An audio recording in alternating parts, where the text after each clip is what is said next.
Hello students and welcome to my channel Anita Shiksha. और आज हम पढ़ने वाले हैं 8th क्लास की NCERT CBSE एंड RBSE दोनों की बुक हनी ड्यू का पोएम नंबर 4 जिसका नाम है द लास्ट बार्गेन। बार्गेन का मतलब होता है सौदा, या हम ऐसे कह सकते हैं कि मोल तोल करना कोई चीज़ के बारे में। ये जो कविता है ये रविंद्रनाथ टैगोर जी द्वारा लिखी हुई है, जो एक बहुत ही जाने माने पोएट हैं और भारत में सब लोग उनको बहुत अच्छी तरह से जानते हैं और वर्ल्ड वाइड भी उनको बहुत अच्छा रिकग्निशन मिला हुआ है, क्योंकि उनकी कविताएं और कहानियां बहुत ही प्रसिद्ध रही हैं। तो चलिए हम पढ़ते हैं द लास्ट बार्गेन यानी अंतिम सौदा।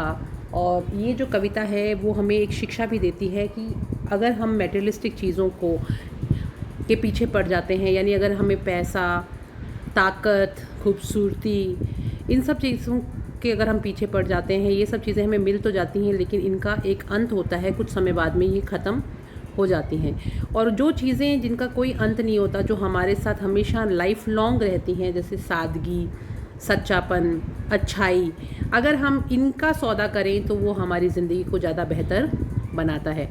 बाकी जो चीज़ें आती और जाती रहती हैं उनका सौदा करने से हम घाटे में ही रहते हैं, यानी वो हमें कोई फ़ायदा नहीं दे के जाती at the end of the day.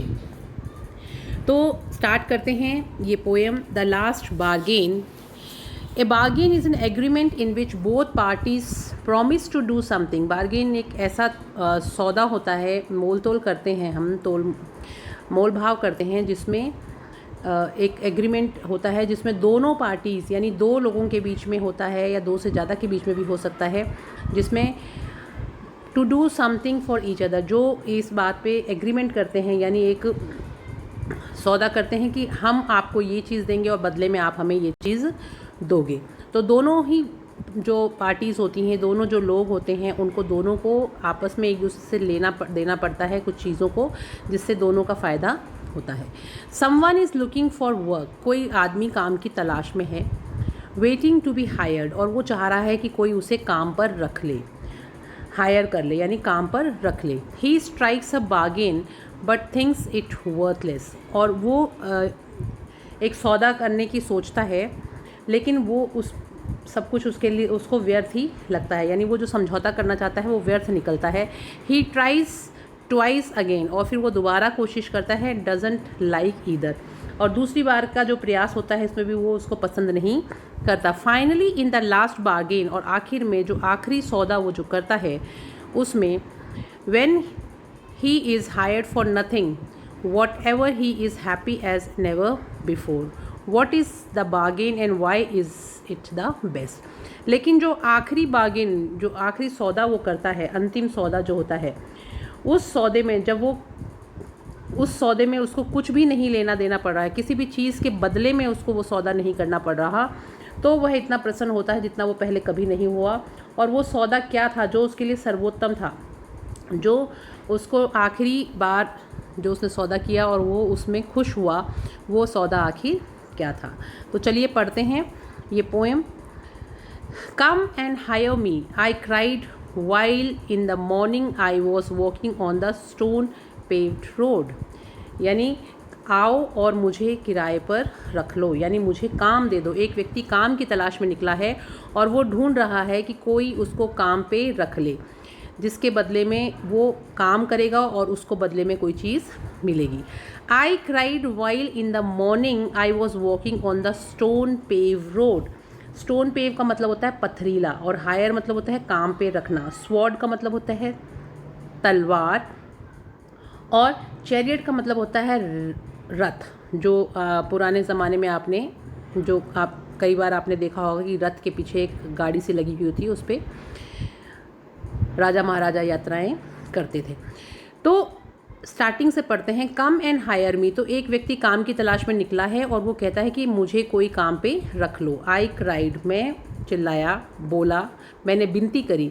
और वाइल इन द मॉर्निंग, और ये घटना कब की है, बिल्कुल सुबह सुबह की घटना है। I was walking on the stone paved road, कि जब मैं सड़क पर चल रहा था और वो सड़क सुबह का समय था और पथरीली सड़क थी, यानी पत्थर थे उस सड़क के ऊपर, तो उसने आवाज़ लगाई कि आओ मुझे कोई काम पे रख लो।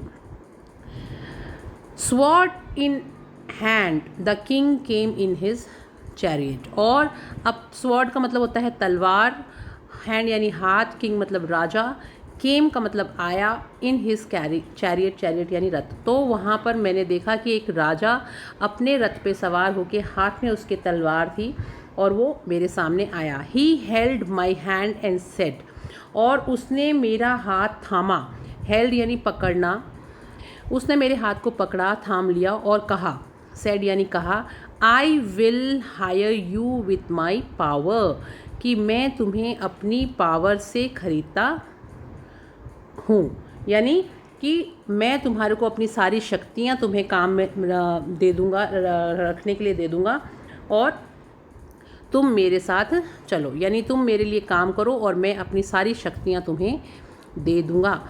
But his power counted for not and he went away in his chariot, और वो कहता है कि उसकी जो शक्तियाँ थी वो मेरे किसी भी काम की नहीं थी, क्योंकि मुझे ये लगा कि जब तक राजा के पास शक्तियाँ हैं तब तक तो वो मुझे काम पे रखेगा, लेकिन उसकी शक्तियाँ किसी न किसी दिन उनका अंत हो जाएगा, तब मैं क्या करूँगा। तो ये जो सौदा है ये सही सौदा मेरे लिए नहीं है, और इस सौदे को मैंने सही नहीं माना और मैं उस राजा के साथ में नहीं गया। तो पहला सौदा जो कवि को मिला वो ये था कि शक्ति के बदले उसको रखा जा रहा था, और उसको लगा कि ये शक्ति किसी न किसी दिन ख़त्म हो जाएगी, और NAUGHT नॉट का मतलब होता है शून्य हो जाएगी, व्यर्थ हो जाएगी, कुछ भी नहीं बचेगा। तो उसने उस चीज़ को नहीं माना। नेक्स्ट देखिए, in the heat of the mid day the houses stood with shut doors. अब ये जो हम दूसरा पैराग्राफ पढ़ रहे हैं, इस पैराग्राफ में कवि ये कहते हैं कि दोपहर का समय था। जो फर्स्ट पैराग्राफ हमने पढ़ा उसमें मॉर्निंग का समय था, और उसको एक राजा ने क्या ऑफ़र किया था, शक्तियाँ ऑफ़र की थी, वेल्थ, पावर ऑफ़र की थी, लेकिन उसने उसको नहीं हाँ करी।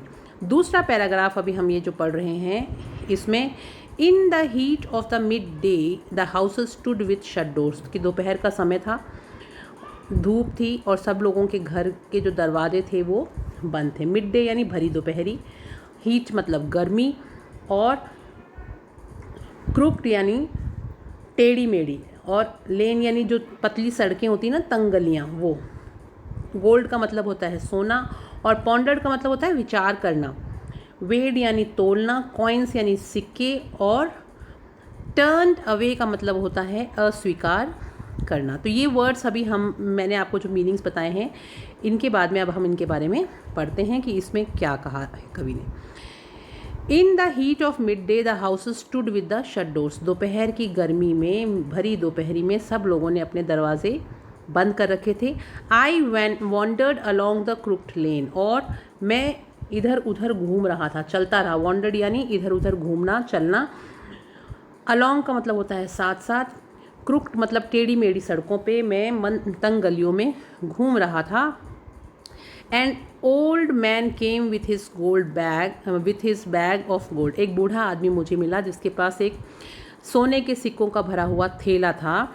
ही पॉन्डर्ड एंड सेड, और वो मेरे पास आया और उसने विचार किया और कहा, I will hire you with my money, कि मैं तुम्हारे को काम पे रख लूँगा, तुम मेरे लिए काम करो और मैं तुम्हें पैसे उसके बदले में दूंगा। He weighed his coins one by one but I turned away. उसने अपने सिक्कों को एक एक करके गिना, लेकिन जब कवि ने उसको सिक्के गिनते हुए देखा तो उसको लगा कि ये सिक्के किसी न किसी दिन ख़त्म हो जाएंगे। सोने के धन के लालच में मैं अपने आप को व्यर्थ में गिरवी नहीं रख सकता, क्योंकि धनी लोग जो हैं वो आपको ख़रीदना चाहेंगे, लेकिन आपको सावधान रहना होगा, आपको उनके लालच में नहीं पड़ना।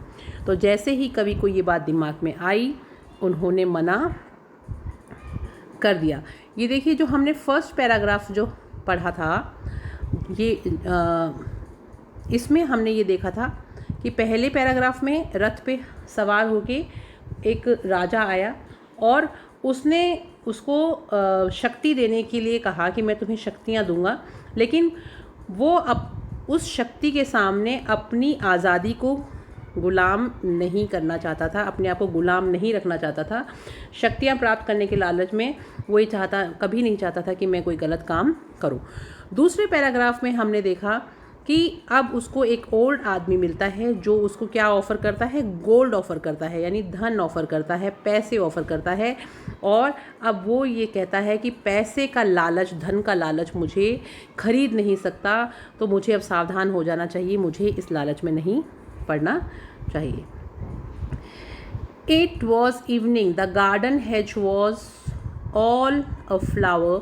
The fair maid came out and said, I will hire you with a smile. ये जो पैराग्राफ है, ये थर्ड पैराग्राफ आपका, इसमें बहुत इम्पॉर्टेंट मैसेज हमें मिलेगा कि it was evening. First paragraph में मॉर्निंग थी, सेकेंड पैराग्राफ में दोपहर हो चुकी थी, बहुत तेज़ धूप थी, और थर्ड पैराग्राफ में कवि ये बताता है चलते चलते शाम हो गई और उसके सामने, हेज का मतलब होता है झाड़ीदार जो बाड़ होती है ना, वो फ्लावर यानी फूलों से खिली हुई।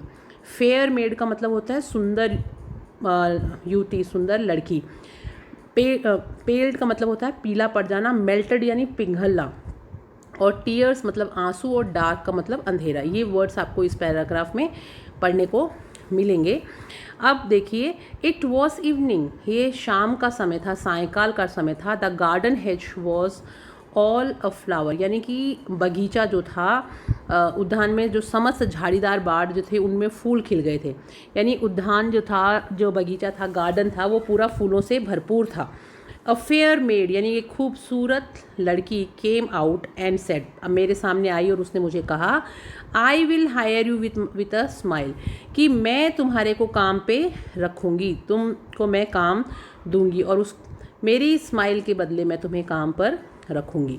तो इसको हर smile paled and melted into tear, लेकिन जब उस व्यक्ति ने उसकी तरफ कवि ने देखा तो उसको पता चला कि उसकी स्माइल के पीछे जो छुपे हुए आंसू थे उसकी आंखों में साफ दिखाई दे रहे थे। यानी खुशी के स्माइल के पीछे भी वो खुश नहीं थी, यानी वो स्माइल उसकी बनावटी स्माइल थी। हर smile paled and melted into tears, यानी वह जो सुंदर युवती थी वो बाहर आई और उसने कहा कि मैं अपनी मुस्कान के बदले तुम्हें काम पर रख लूँगी, लेकिन उसकी जो मुस्कान थी वो पीली पड़ती हुई दिखाई दे रही थी, उसके पीछे कोई चिंता थी, वो मुझे दुखी दिखाई दे रही थी और वो उसकी आंसुओं में बदल गई, यानी उसकी आंखों में दुख, कष्ट, पीड़ा दिखाई देती है।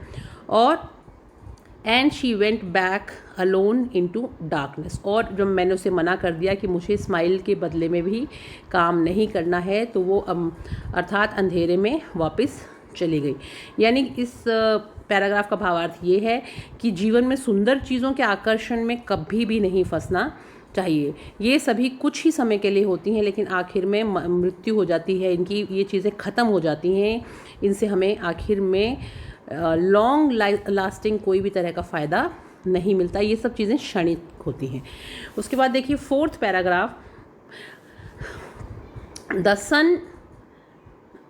सन glistened on the sand and the sea waves broke waywardly। ये जो फोर्थ पैराग्राफ अब हम पढ़ने वाले हैं, इसमें देखिए कवि ये कह रहा है कि जो सूरज है, glistened का मतलब होता है चमकना, सी वेव्स का मतलब होता है समुद्री लहरें, ब्रोक का मतलब होता है खंडित होना, टूट जाना, और वेववर्डली यानी निरंकुशता से। शेल्स वो सीपियाँ होती हैं जो समुद्र में हमारे को मिलती हैं, और रेस्ट का मतलब है उठना, और हैंड्स फॉरवर्ड का मतलब होता है यहाँ से शुरू, मतलब कहाँ से, यहाँ से। स्ट्रक यानी सहमती हुई सी। The sun glistened on the sand and the sea waves broke waywardly. अब वो शाम का समय हो गया, जब पहले पैराग्राफ में सुबह थी, दोपहर, सेकंड पैराग्राफ में बहुत तेज़ दोपहर का समय था, तीसरे पैराग्राफ में हमने इवनिंग में के बारे में पढ़ा, और चौथा पैराग्राफ जिसमें अब शाम हो चुकी है, सूरज ढल रहा है और सूर्य गीली रेत पर चमक रहा है। And the sea waves broke waywardly, और जो समुद्र की जो लहरें हैं वो निरंकुशता से खंडित हो रही हैं, यानी ख़त्म होती सी दिखाई दे रही हैं। एक बालक, एक छोटा बच्चा वहाँ पे बैठे बैठे खेल रहा है। अब child sat playing with shells, और किससे खेल रहा है? वो समुद्र से मिली हुई जो सीपियाँ हैं उनसे खेल रहा है। ही रेज्ड हिज हैंड, उसने अपना हाथ उठाया। And seem to know me and said, और उसको ऐसे लग रहा था जैसे कि वो मुझे जानता है, क्योंकि बच्चे जो होते हैं वो मन के एकदम सच्चे होते हैं। वो किसी को नहीं भी जानते तो वो उनसे इसी तरह से बात करते हैं, बिल्कुल सच्चे दिल से, कि जैसे वो उनको जानते हों। तो उस बच्चे ने अपना हाथ उठाया और उसने ऐसा लगा जैसे कि वो मुझे जानता है। I hire you with nothing, और उसने कहा कि मैं आपको अपने पास रखूँगा, यानी मैं आपको काम पे अपने साथ रख लूँगा, लेकिन मुझे बदले में कुछ भी नहीं चाहिए।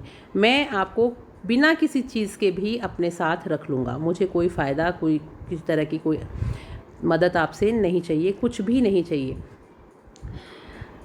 From henceforth that bargain struck in child's play made me a free man, और उसके बाद मेरा जो यहाँ से मेरे दिमाग जो है वो उसने सहमति बनाई, और उसको लगा कि ये जो बच्चा है इसके साथ ये जो सौदा कर रहा हूँ मैं, ये सच्चा सौदा है, क्योंकि बच्चा मुझसे बदले में कोई भी चीज़ नहीं मांग रहा। तो यहाँ से जिस सौदे में बच्चे का साथ खेलने पर सहमति बनी, उसने उसे एक स्वतंत्र व्यक्ति बना दिया। उसको लगा कि अब मैं किसी तरह से किसी का गुलाम बन के काम नहीं करूँगा, मैं फ्री में काम कर रहा हूँ। यानी बच्चा जो है वो उसको फ्री में अपने साथ खेलने को बुला रहा था, और उसको उसके बदले में कुछ भी नहीं चाहिए था। तो अर्थात कवि ने इस सौदे की सहमति में अपनी स्वतंत्रता को महसूस किया। उसको लगा कि मैं एक फ्री मैन हूँ, यानी अगर मैं ये सौदा करता हूँ तो मैं किसी भी तरह से बंधूंगा नहीं।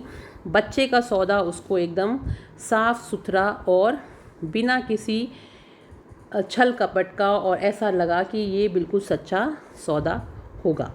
तो कवि जो है इस पैराग्राफ में उस बच्चे के द्वारा किए हुए सौदे से प्रसन्न होता है, और वो उससे हामी भर देता है। यानी प्रकृति की निकटता से ही हमें सुख मिलता है। यानी जब वो समुद्र की लहरें वहाँ आ रही थी, बच्चा वहाँ निश्चल भाव से खेल रहा था, तो ये जो सौदा था, ये सौदा जो था वो कवि को मंजूर था, और उसको लगा कि इस सौदे में मैं अपनी स्वतंत्रता को नहीं खोऊंगा, तो ये सबसे अच्छा सौदा मेरे लिए होगा। तो इस तरह से ये चैप्टर हमने पढ़ा कि कैसे हमें कोई भी चीज़ है दुनिया में, ज़िंदगी में, किस चीज़ को इम्पोर्टेंस देनी चाहिए। ना ही तो कोई शक्ति हमेशा रहती है, ना ही सोना, धन, पैसा वो हमेशा नहीं रहता, सुंदरता हमेशा नहीं रहती, लेकिन हमेशा क्या रहता है, जिस तरह से नेचर है, प्रकृति है, उसकी खूबसूरती है, निश्चल भाव जो है, अच्छा व्यवहार जो है, और एकदम सरल सुंदर स्वभाव व्यक्ति का जिसका होता है, जो किसी से कोई चीज़ की अपेक्षा नहीं करता, सब कुछ हमेशा देना चाहता है, ऐसे व्यक्ति के साथ सौदा हमें करना चाहिए। यानी उससे हमें ये सीखना चाहिए कि अच्छाई ही सबसे बड़ा सौदा है। तो इसीलिए इस चैप्टर का नाम रखा गया अंतिम बार्गेन। और रविंद्रनाथ टैगोर द्वारा लिखी हुई ये कविता हमें प्रेरणा भी देती है कि हमें हमेशा सोच समझ के कदम उठाना चाहिए, कभी किसी चीज़ के लालच में नहीं आना चाहिए, कोई गलत काम नहीं करना चाहिए। हमेशा सही चीज़ जो हो, जो सबको फ़ायदा दे, जो सबको खुश रखे, जिससे किसी का नुकसान नहीं हो, वो काम करना चाहिए। यानी बच्चे की तरह निश्चल भाव से हमें हर काम करना चाहिए। तो हम अपनी ज़िंदगी में हमेशा ऊंचे मकाम पर पहुंचेंगे और खुश रहेंगे, और यही सबसे अच्छा सौदा माना जाता है। अंतिम सौदा यही है। तो चलिए, आपको ये चैप्टर बहुत अच्छे से समझ में आया होगा। आप कमेंट बॉक्स में लिखिएगा कि आपको ये कहानी कैसे लगी, और नेक्स्ट वीडियो में हम इसके करेंगे क्वेश्चन आंसर्स, और इसकी एक बार समरी भी मैं आपको समझा दूंगी। और तब तक के लिए आप लोग पढ़ते रहिए और बने रहिए मेरे चैनल अनीता शिक्षा के साथ, और इसको लाइक, कमेंट और सब्सक्राइब करना मत भूलिएगा। बाकी अपने फ्रेंड्स को भी शेयर कीजिएगा ताकि वो भी इस प्यारी सी कविता का आनंद ले सके। So have a nice day, thank you and bye bye.